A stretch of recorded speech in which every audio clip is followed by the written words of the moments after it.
All right, so, Emmai, What's up?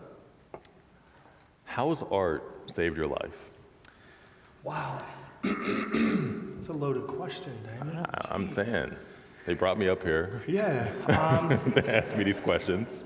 You know what? To dig straight in, love to my grandmother, who was one of the first individuals to expose me to what the arts were.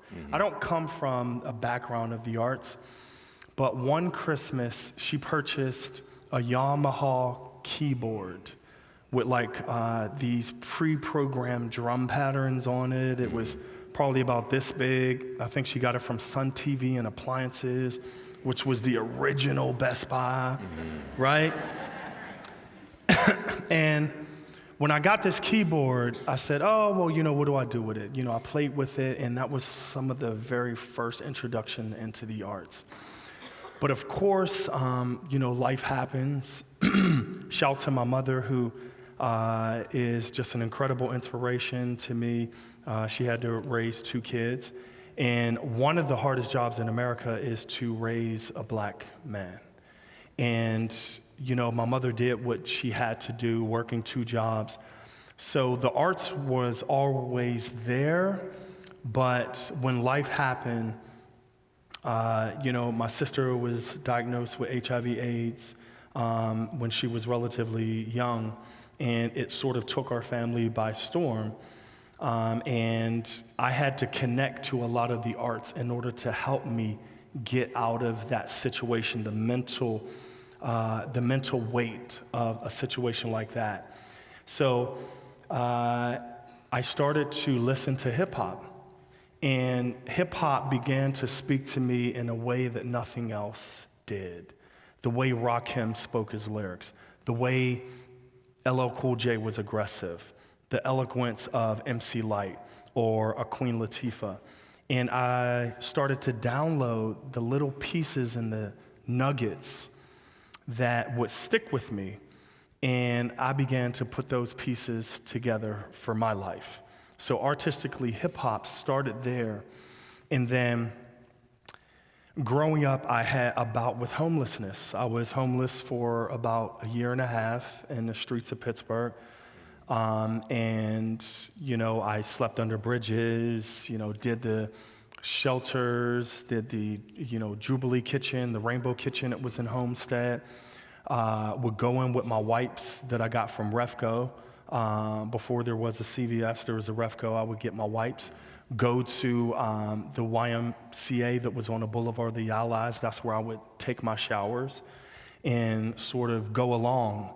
And I used to sell roses downtown Pittsburgh with a guy named Mikey.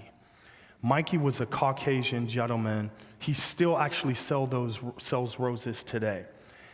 And one day we were selling roses, and he said, Emmai, it's going to take a miracle for you to change your life. You'll be here for the rest of your days. Wow. And I said, Mike, will it take a miracle or will it take believing? And when I said that to him, he just sat there and said, wow, maybe you'll change. So that's when I began to dig back into the arts after being homeless.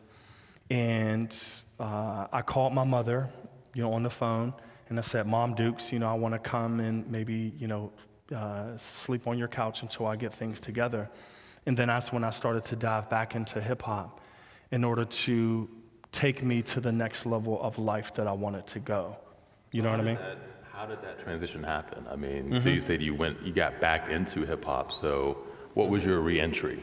Yeah, so my re-entry, shout out to Justin Strong. Justin Strong had the Shadow Lounge in East Liberty, and he gave me a chance to sweep up, outside, clean the bathrooms, watch the door.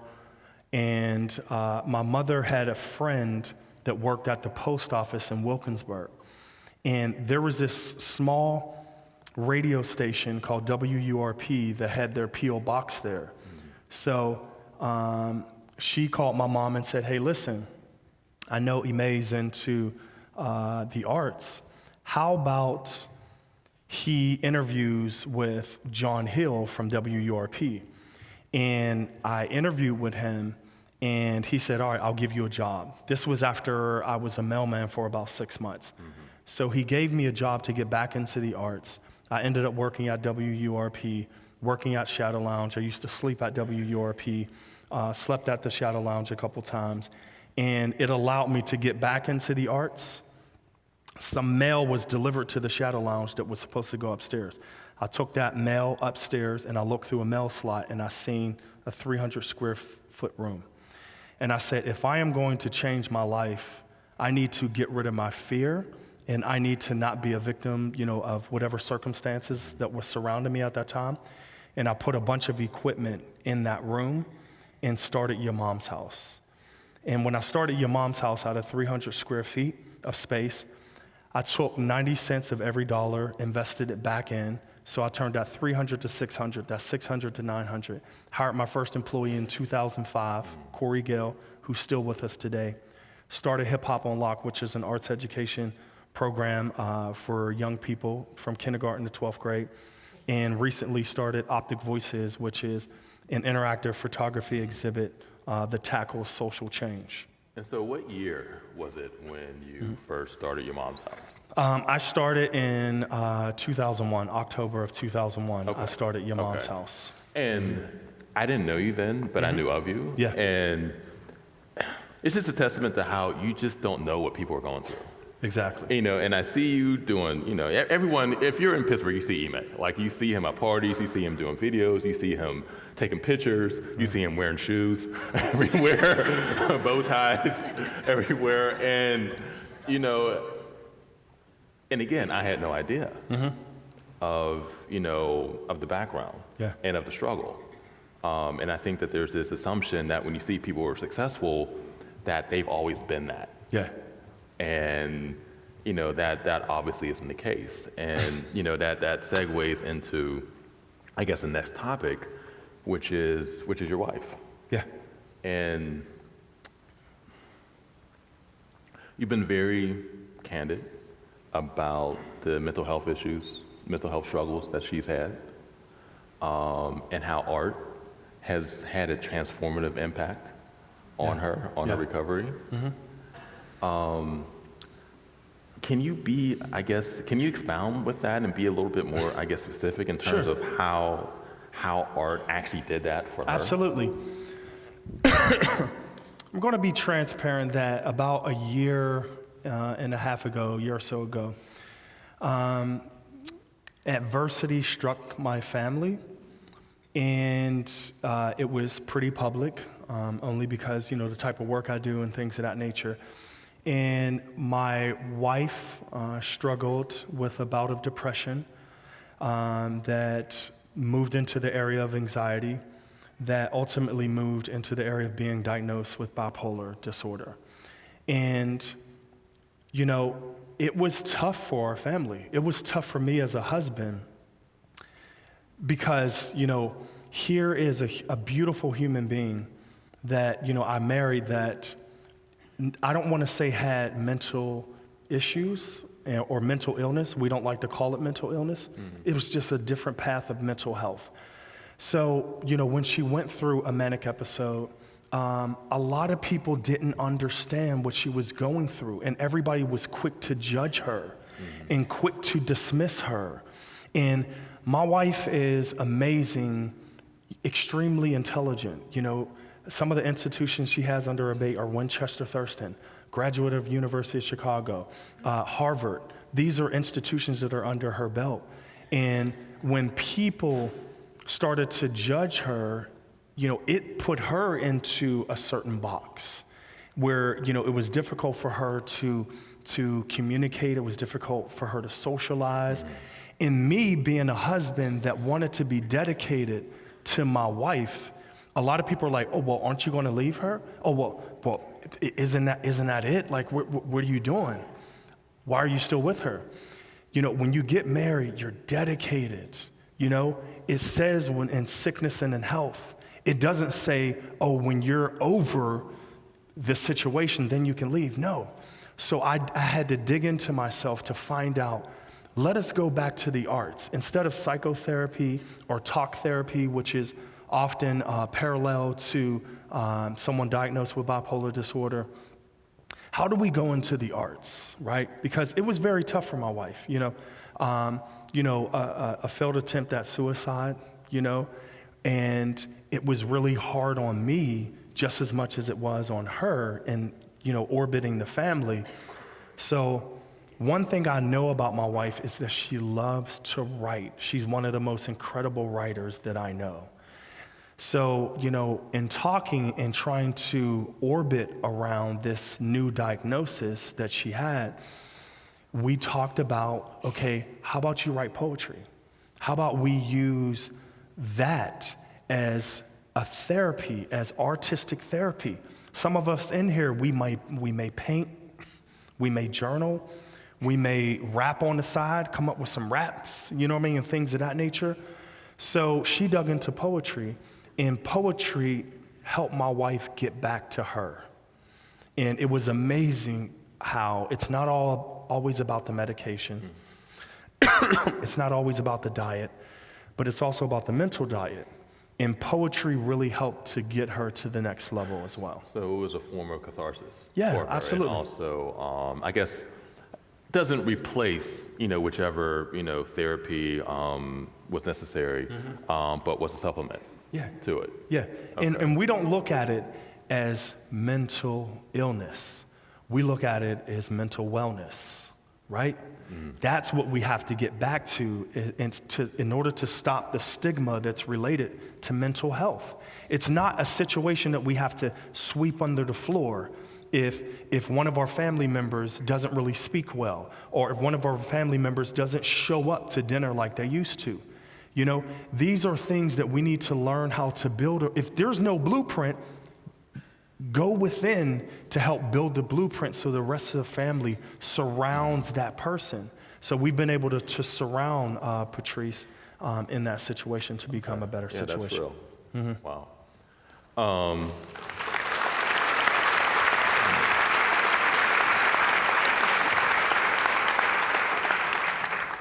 Okay, so shifting gears a little bit. Sure. We're both 90s babies. You're a little bit older than I am. Proud to be in my 40s. Couple years older than I am, but we both grew up in the 90s watching Yo MTV Raps. Yo MTV Raps was the ill. Rap City, The Basement. I mean, you could just go on and on and on. The Box. And at that point, growing up in that era, the rap video was an essential part of the culture where it was almost the fifth element of hip hop. Period. And throughout this, this ubiquity, grew iconic directors like Hype Williams, Paul Hunter. And I see your work, and I see a lot of influences from that era. Period. In the work that you do, in the videography that you do, and the photography that you do. So is there an intentionality there? And also, with the work that you do regarding social justice and the social impact work, how does that intentionality, I guess, bleed into that, in terms of not just what you want to do artistically, but what you want to do, I don't know, just socially and culturally, and just creating and almost capturing and curating movements? Sure. One thing, growing up, 90s was very inspirational for me as an artist and growing up. The way that images were put in front of me spoke to my heart. And one of my favorite producers of all time is a producer by the name of Pete Rock. And Pete Rock in the early 90s would sample a ton of records. But what was great about Pete Rock is even though he sampled a ton of records and had all these samples, he always found harmony in the images. So metaphorically, I take that same stance of a hip hop producer and put it into how I do videos. You know, I don't like to do videos where I just press a button and then just keep it moving. There is a specific intentionality in lining up and curating the images that you see on the screen. How so? And how so is that, you know, the way I pick out certain shots, if you know, you have a chance to look at some of my work, it's all about movements and angles. It's not always filming you so that you're just saturated to the left or saturated to the right. It's all about angles and the way that I see you as a subject to be able to put that, you know, together, because that's also an element of my life. In order for us to be more understanding human beings is the angles that we see others and the movements that we make around others, right? And I apply that to the images that I use in my hip hop videos, and just videos in general. In photography, if you ever look at my photography, I'm very intentional on what lenses I use and based on the subject matter that surrounds it. One of my pieces in Optic Voices is of a 2-year-old. His name is Dakari. And I purposely used the lens that blurred everything around him out so that the focus is just that young man. And then sometimes how I apply that to life, art to my life, is that sometimes there is so much blurriness that is happening around us. But what we have to do more of is focusing on what's in front of us. Is there a term for that sort of imaging or that sort of, you know? Yeah. So in photography, there's a term called Bokeh, right? And regardless if you know about photography or not, we have a lot of bokeh in our life. A lot of times we have to blur things that are happening around us in order to focus on who we are. And sometimes having everything in focus could be overwhelming. So as a photographer, sometimes I'll use a lens that has you in focus, but it'll also have TEDxPittsburgh in focus. But sometimes I'll need to use a lens in life where it's just you. And, you know, that ties around to my wife. You know, I had to focus on my wife and I had to blur everything else around me in order for us to get through what we needed to get through. Okay. And so just listen to your story and the homelessness. Basically, the Drake song started at the bottom. You started sweeping in front of the Shadow Lounge. Period. Yeah. And then end up having an office above the Shadow Lounge.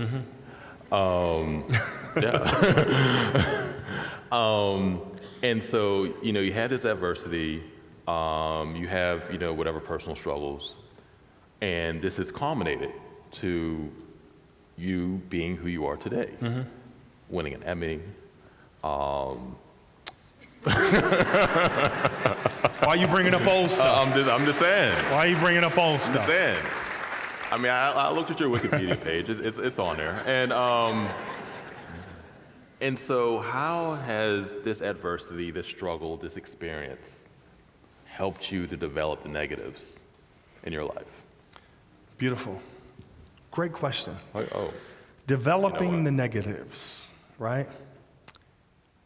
Sometimes in life, when you develop those negatives, speaking in the photography terms, we all have to go into a dark room. We have to sit in a dark room and accept who we are. We have to sometimes be still in that dark room. Because when the time is right, when you pull that image out that dark room, you could find the most beautiful image you ever saw in your life. That is metaphor to my life. And we all have lenses on us. We have that 85 millimeter lens, which is my favorite lens, that allows you to focus. Speaking now just about what I spoke about earlier is in photography, there's called an f-stop. In the f-stop, the lower the f-stop, the more focus the image closer to the lens is. And the higher the f-stop, the more images you can put in. And there are individuals that I focused on, Scott Lammey, Candy Castleberry Singleton, Chris Moore, Janice Burley Wilson, other individuals, my mom Dukes, who's here with us today, my daughter Michaela, who's 7 years old, who recognizes the power of art.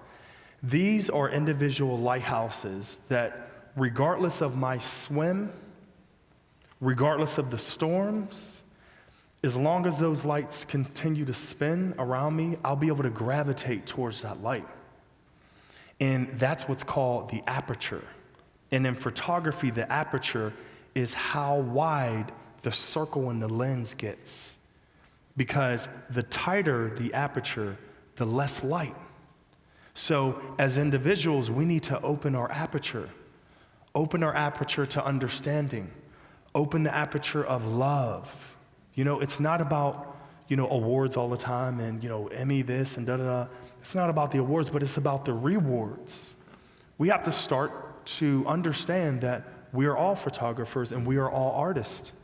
And my last point is, throughout my life in the arts, I never allowed someone to create my definition.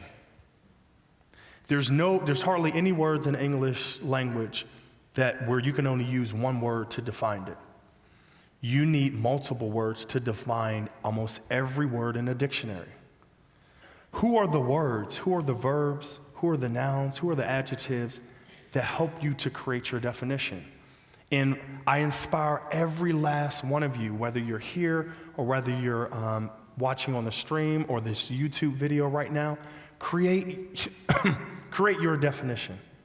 And that's what I'll spend the rest of my life doing, is creating my definition as a father, as a husband, and as an artist. Thank you.